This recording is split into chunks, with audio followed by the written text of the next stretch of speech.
Okay, good morning. I'm very happy to be here. I fly all the way from Israel to here, and it's an opportunity for me to share some of the implementations that we are doing in Checkpoint. As Paul explained, I'm responsible for all the applications and, of course, responsible for the security within Checkpoint as well, which is one of the toughest part of my role. And the presentation that I will do today is about implementing software-defined protection. Actually, 1 year ago, at the RSA conference in May 2014, Checkpoint introduced software-defined protection, a pragmatic philosophy or methodology to make the security very agile, very modular, and very secure. And the presentation is about how we implement it in Checkpoint. So what I will do is I refresh our memory, bringing some of the slides from the SDP, Software-Defined Protection, and I will combine them with some of the slides of the implementation. So to start or to kick off, I will start from the triggers that brought the idea of defining a software-defined technology. So technology, we can say, is everywhere. Today, open systems are more connected, and that means that everything is more vulnerable. I was a couple of weeks ago in Washington in one of the Checkpoint conferences, and the former deputy of the CIA, and I'm quoting him exactly, he said, if you would have known what are the capabilities that we have in the CIA, in the cyber world, I wouldn't plug in even the toaster. This is exactly what he said. So as I said, this Internet of Things brings a new challenge since everything is more connected, more open, and therefore more vulnerable. And if the technology is evolving so quickly, so do the threats. The threats are every year more sophisticated, more numerous, and more available and tangible. It's very, very easy to use any of these vulnerabilities or any of these threats. And one thing that is also evolving very, very quickly is what we call the IT environments. And honestly, we, the IT people, are guilty of making this IT environment very complicated. On the left side, you see that the environments were one day used to be very simple and static, and we make them very complicated with a conversion into remote offices, branch offices, remote users. Some of the things are virtually on the cloud or virtually within the office. It's very, very complicated. And the question, what do we do with these environments? So how we protect them and how we manage the security of these environments. It used to be very common to deploy point security products at the boundary of these environments. But guess what? This method presents a lot of new challenges. It becomes very, very complex to deploy these point security products, to manage them, and that makes the security less effective. So there is a new methodology that we need to create to protect these environments. And this is the idea that we need a methodology modular, agile, and secure. Checkpoint introduced the software-defined protection that brings an answer to this requirement. And the idea of this software-defined protection is a combination of 3 layers: an enforcement layer, a control layer, and a management layer. And I will explain each one of these layers. So it's an opportunity to remember and to remind us all this. Let's start from the enforcement layer. Enforcement layer is the layer, and I said it in my words, where things really, really happen. It's the place or the layer where the traffic is inspected and enforcement decisions are taken. So the enforcement layer is actually done through what we call enforcement points. Enforcement points are a piece of software that can be installed in your computer, in your server, in your smartphone, in a gateway, in a virtual machine which is in your cloud, in your private cloud, or in your a hybrid cloud. It can be placed in any places. And the big question is, where do we put these enforcement points? It's very clear that this enforcement point has a lot of power to control all the traffic or to inspect the traffic. And the question, how or where to put these enforcement points, we have to remember that we have these environments that are very complicated. And the answer is segmentation. So segmentation, if we look in the Wikipedia, we can find easily that segmentation is something very old. It comes from the Second World War. It's an army methodology in order to segmentize and to make more secure different environments. So it actually is the same methodology in the network world. So segmentation means that if we have a data center, we should define what is called a segment, an atomic segment, which is a profile of security for a specific server. And then we can group them in different group of segments and to decide this public segment may have all the same servers with the same business security profile. And once you have all these segments, the administrator can easily decide which server or which application should be located in which segment. There is one third step, very typical that we do in segmentations, is that if we have different servers and there is an enforcement point at the boundary of each segment, like you see here in the bottom of this slide with these pink boxes, you can make changes in your network in a way that you can use VLANs and a different topology, and you can consolidate different segments into one enforcement point and control all of them at the boundary level as well. One last step for the segmentation is what we call trusted channels. So there is a clear,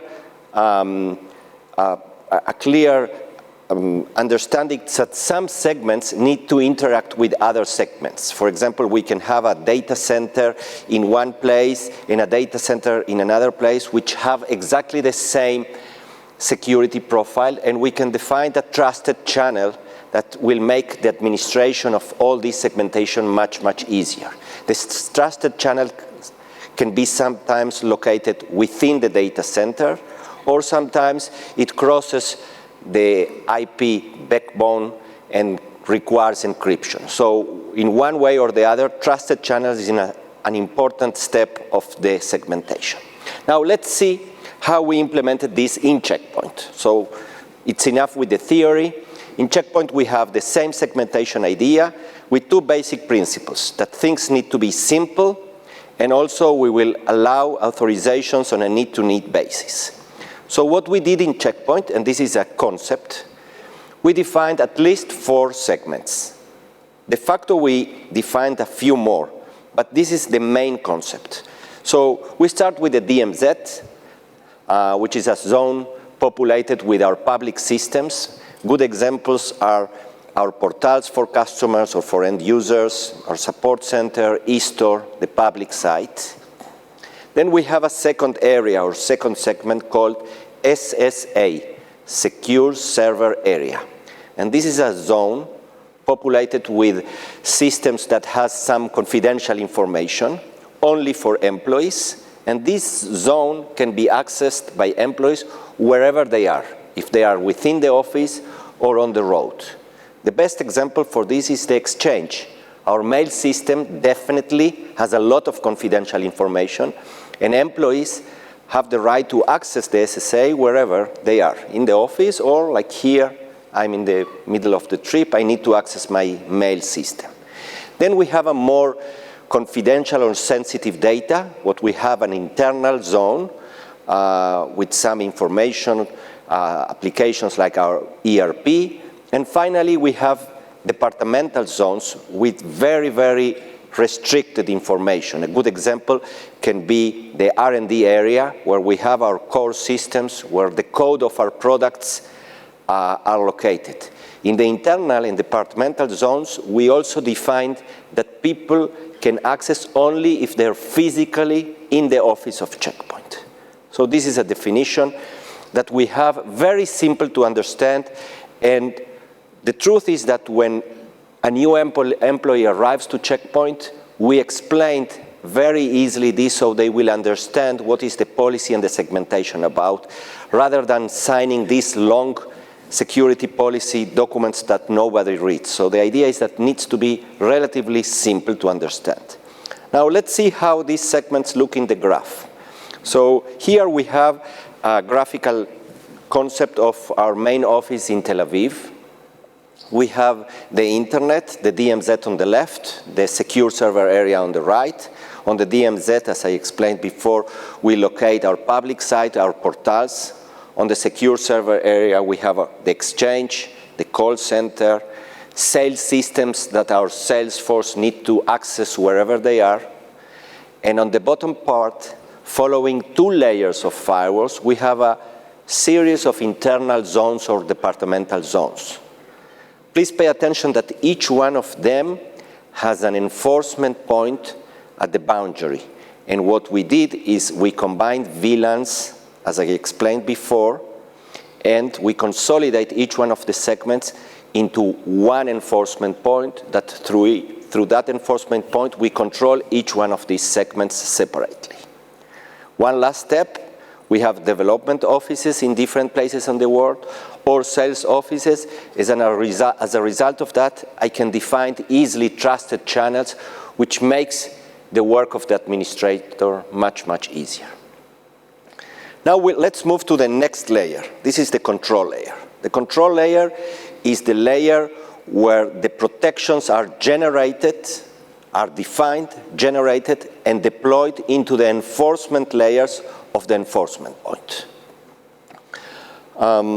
Usually there are many types of protections. The first batch of protections are what I called access control protections.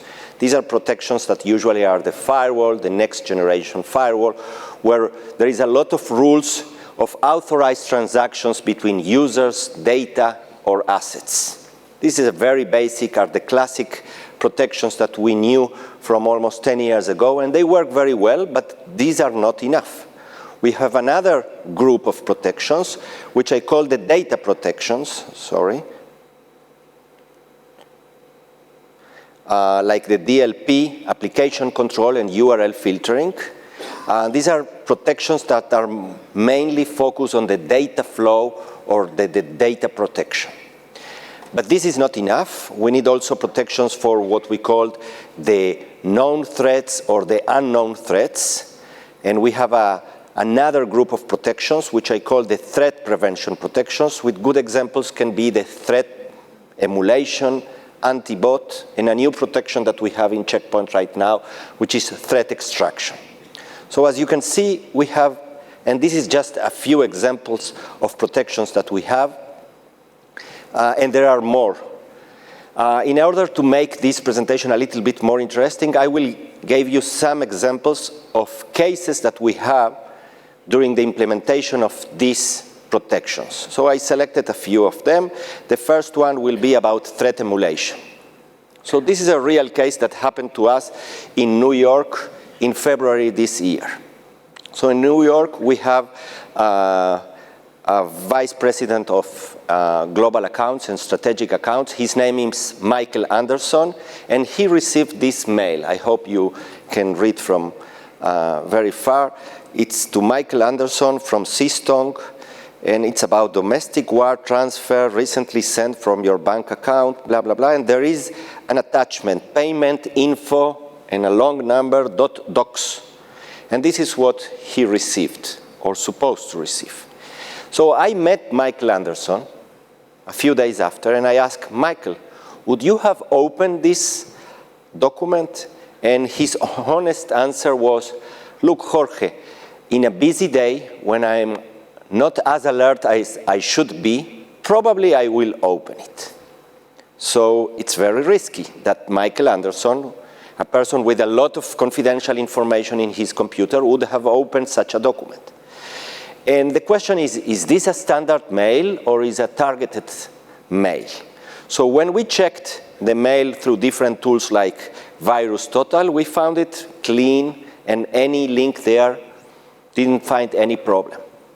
But actually, when we implemented threat emulation, we found out that this is a malicious file. And actually, a zero-day attack was prevented. And if we look more in depth into the report of the threat emulation, we can see that that particular file caused 10 suspicious activities, 13 affected registry keys, 11 affected processes, and 87 affected files. So this is a real case. So threat emulation, for those who don't know, is a sandbox technology. We take the file and we open it in an isolated environment, and these are the results. And if the file was found as malicious, actually the email that Michael Anderson received is not this one, it's this one. So let's see the difference. Look at the title. Now it's written, malicious attachment on this mail was removed. Recommended not to open this mail. And now we can see the full file, the full email, without the attachment, and even is signed with the email secured by Checkpoint. So this is the implementation of our threat emulation within Checkpoint. Let's see more in depth. Where did we turn on the threat emulation? So in order to define where to turn on the threat emulation, you have to find out exactly where is the path that the email goes through. So our email, as you remember, we have an exchange on the secure server area, and we have an anti-spam appliance on the DMZ. And usually, actually always, an email goes through, comes through from the internet, goes through the DMZ, arrives to the exchange. And you remember the SSA area can be accessed by employees if they are in the office or externally. So the mail can arrive to any place. So it's very easy. We decided to turn on the threat emulation on the same platform that we have the anti-spam. We have a very strong appliance there. So by just turning on the license was good enough. The load was able to have it there as well. Now, every mail with an attachment, we are emulating the attachments in this box. This is not the only place that we have threat emulation, since files can arrive to Checkpoint through many, many places. But I will give you also some numbers. And let me talk, before we talk about the numbers, I have a little bit of obsession with the numbers. I'm trying, and this is my personal opinion, I'm trying to educate the security team in my group to have a very good sense of the numbers. It's very important. It's like, you know, sometimes I met people from finance department, and there are people that I ask them, what is our average expenses of cellular phones? And there are those employees that they will tell you immediately $1.2 million, and there are those employees that they say, let me check in this financial system and I'll bring you the answer. So I would like my security team to have a very good sense of the numbers. They don't need to go back and check in the system, so they will find immediately what is an anomaly. So someone who has a good idea how many files are reviewed, how many anomalies, how many malicious files, and they have this very good sense, they will find immediately that something wrong is going on. So I'm asking my security team, give me the statistics every month. I want them to know exactly what are the typical numbers that we have, so they will find immediately if something is going wrong. So we have about 200,000 files reviewed in threat emulation appliances in all Checkpoint on a monthly basis. But the most important number is the one on the right side. We have about 350 files on a monthly basis that are malicious files that we avoided to penetrate in Checkpoint. This is 350 files is the real value of the threat emulation. Now let's move to another example, and this time I will talk about threat extraction. And this is an example that happened to us in our headquarters in California, in San Carlos, in March this year. So let's start from our website. This is our website, new branding, very pink. And if you go to the company menu or mega menu, we see there the careers link. If you click on the careers link, you get to a nice page. There is an explanation why to join Checkpoint, and on the right side, you can see that you can select the country. If you select United States, you see a long list of opportunities. As you can see, very impressive number. But let's go back to the first lines. And line number 2, look what is written. Director of Product Marketing, San Carlos.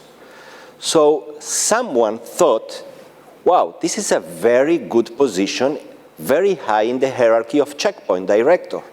Probably this person will be reporting to the VP or to our CMO, Maria Tar. So definitely this is a fantastic way to reach the laptop of a very high position in Checkpoint. So think what is a recruitment system. It's a fantasy for every hacker. You can see executive assistant to the CEO. You can create the perfect CV. Probably that CV will reach the computer of the CEO. He will see that particular CV. So this is what really happened to us. A person whose name was Ben Lapkin started to work, and he uploaded, because our system, the one who we created, allows them to do it very, very easily. He can just upload a CV. And he wrote a perfect CV. If we look at it, he wrote that he's a product marketing leader. He was working in companies like Cyberfight, Fraud Analytics. He's an expert in SaaS, in Salesforce. Actually, he used all the buzzwords that our marketing people love it. And this is exactly what happened. They get very enthusiastic with this CV, and the CV was transferred from HR department to the marketing department, arriving to the very high position in marketing. Fortunately, we have threat extraction in Checkpoint. So what does threat extraction doing? It takes every document, even it's a real CV or not a real CV, and we extract all the information, and we create a PDF 100% clean, without any macro, any exe, any function inside. And the final document looks exactly the same like the original one. So that CV reaches the marketing department, but guess what? When they call to this number didn't exist. This address didn't exist. There is no company called Cyberfight or Fraud Analytics in Los Altos. So it was a completely faked CV. When I was told about it, I said, okay, let's see if we analyze it, which we did in purpose in this case, through our threat emulation. And again, we found there were many malicious things within these files. So a lot of activity summary in this file. So it is a good example, it's a real case that we have in Checkpoint. And again, I will show you where did we turn on the threat extraction. So in order to find where to turn on, we have to find what is the typical path that these files are going through. So in the DMZ, we have our portals, our website. It's where recruitment system is. So it has to go there. There is also a support center where most of the customers of Checkpoint also upload a lot of visual files, documents describing their network diagrams, a lot of things that is a good opportunity that these files will arrive to the support department. Very, very risky also. Usually these files are arriving to our backend servers, and to the backend servers, to the internal servers where our ERP or CRM are located. So we need to turn on the threat extraction there, and this is what exactly we did. We put a new appliance on the DMZ, so every file that is posted in one of our web applications, if it's a document, we extract it and we clean it completely, converting it into a PDF file. So again, as I told you, I have this obsession for the numbers, and these are the numbers for threat extraction, or at least for the CVs. We have about 3,150 CVs posted into our recruitment system. The majority of them are coming from the outside. The remaining 13% is internal references of employees that have an internal portal to also upload files internally. And from these 3,000 files, the majority of them are documents. just a few of them are PDF. And we are extracting for all of them, and we have an average of 13 malicious files from these 2,500. The real value of the threat extraction in this case. One last example. This time is about application control, and I'm not showing any picture of any city in the world because it happens in every place. So let's start from the numbers again. Application control, as you may remember, is a way that we have to control which applications Checkpoint employees can access, which web applications can access in the office to the outside world. We have about 83,000 incidents on a monthly basis. What we defined in application control, we defined what we called risky applications, and we said, let's block them. Good examples, let's look at the first three ones. TeamViewer, Dropbox, ZenMate. These are sharing applications that are very risky. If someone by mistake is sharing a folder with documents, the information will leak out. So we decided as a policy, with a few exceptions, that any intention to synchronize with Dropbox, TeamViewer, ZenMate, these are things are going to be blocked immediately. Let's concentrate on the second one, Dropbox. So Dropbox, if we look at the Dropbox website, their tagline is one place for all your stuff, wherever you are. And they explain it very, very easy. Anything you add to the Dropbox will show up automatically on all your computers, phones, and even in the Dropbox website. So I asked my guys, what type of files do you see on the Dropbox incidents? And they said that most of the cases they see pictures or video files that people are trying to synchronize because they want to share their files, their pictures with other people. But there are cases that we found documents as well. So how come we found documents? So let me show you how easy, because this is what I did when we found a specific country manager trying to synchronize many, many files. So it works like this. A person has on the left side the Dropbox folder, on the right side his typical folders. He wants to synchronize the My Videos and My Pictures, and he made a mistake with the Control and Shift keys, and by mistake he selected the 3 folders, moves them to the left, and by doing that, 3 folders are automatically synchronized. He intended to do 2, but by mistake, the My Documents was in the middle one. And immediately, you remember, anything you add to the Dropbox will be automatically on all your computers, phones, and even in the Dropbox website. Very, very risky. So now I have a big but. Why? Because I'm very happy that I have this application control, blocking 83,000 incidents on a monthly basis. But if this amount of incidents is captured in our gateways, then all the laptops that are going outside the company are risking our security. To be very clear, each laptop that connects with a sharing storage application, when it's outside the boundaries of the office, can do it without any problem from outside the office. So it's not a picture of me, but this is really what happened. How can I sleep when I'm worried about security? With all the respect that I have so many nice protections like VPN, IPS, application control, threat emulation, this is not enough. I'm protecting the network only. What about protecting the devices on other networks, or even protecting the documents wherever they are?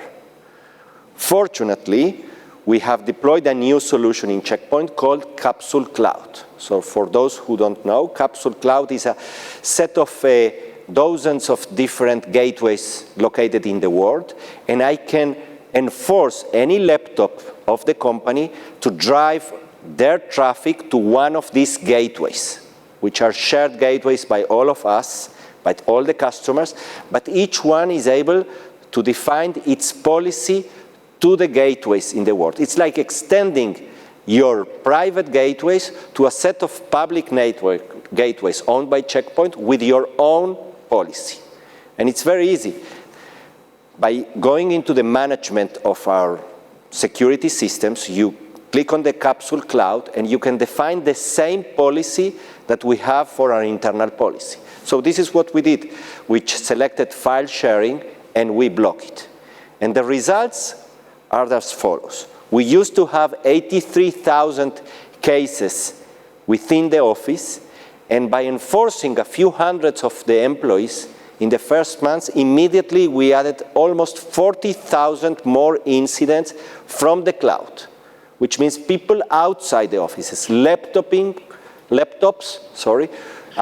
contacting with the Dropbox or with any other sharing application. So we have right now about 120,000 incidents on an average basis, securing all the devices wherever they are. The last layer is the management layer. The management layer is a place where we can control and orchestrate all the control layer and the enforcement layer. And for these layers, we need three types of characteristics. It should be modular, so it can interact with other vendors. It can be automated. And we need also a very good visibility. Visibility, from my perspective, is the most important characteristic of the management layer. In order to illustrate that, I will give you one last case of this presentation, and it's a case that happened to us last year in April 2014. So in Checkpoint, we have another protection. It's called document security. Document security, it's the default that we have for every document that we created in Checkpoint. So when I open a new Word document, a new presentation, a new Excel file, by definition is already encrypted for all Checkpoint of employees. Unless I change this default and I said I need not to encrypt, or I need to narrow down the number of people that should be or are allowed to see that document, the default is all the documents are encrypted. This is the way we work in Checkpoint, and this is the product that we have. And based on that, there are people that sometimes have access to a document which is encrypted, and they need to decrypt for many reasons. Sometimes they need to decrypt because I am sending, most of the times, are sending the information outside the company, and the person receiving the file outside the company do not have the document security application to open it, etc. And my security team knows very well who are the persons usually decrypting documents. Usually are people from the legal department. We are sending a lot of contracts to other legal offices, so we have exceptions for that. Usually are people from marketing, sometimes from accounting, sending files to external accountants. So we know the names, we know the numbers, they have a good sense. But one day, we found out that a person working in product management team decrypted 67 files in 2 hours. So they came to me immediately and say, Jorge, this person, which never appeared in our statistics, decrypted 67 files in the last 2 hours.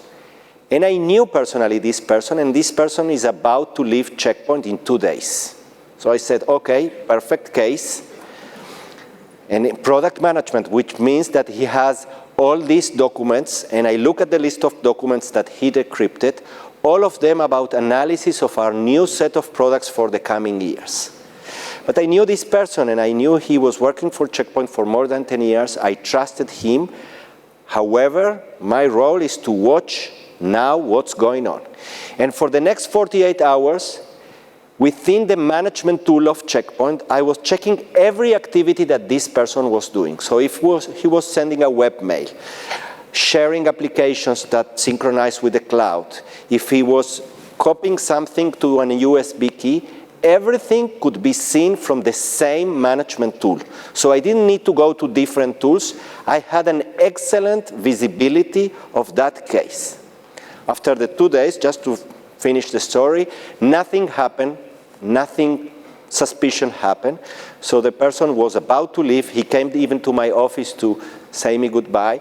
And I explained to him that I was watching him for the last 48 hours, and I asked him why he decrypted 67 files. And he explained to me that there is someone replacing him, and since all the files were narrowed down only for him and his boss and another 2 people in the team, he decrypted them to give them to the new person. I explained to him that this is a very bad practice, that there is a way to add a new person to the group. So I asked him to encrypt all the files again, and this is what we did. So it was a good case. We didn't find anything wrong here, but what I wanted to show you is that the visibility characteristic in a management tool, very, very important to have everything that happens in any enforcement point in the company arriving to the same log analysis or monitor tool. So as a summary, I show you the software-defined protection, reminding you about the enforcement layer in the enforcement points where all the traffic is inspected, the control layer where we define and generate the protections, and a management layer to orchestrate all this. I think it's a very modular and dynamic methodology, and I think that allows us to, what I call, to manage security as opposed of installing security. I have many colleagues that usually install security and they run to the next project, and what I intend to do with my team is that they will manage security, they will have a very good sense of the numbers, they analyze the security so it can be improved all the time. That makes to manage the security rather than manage it. Thank you very much.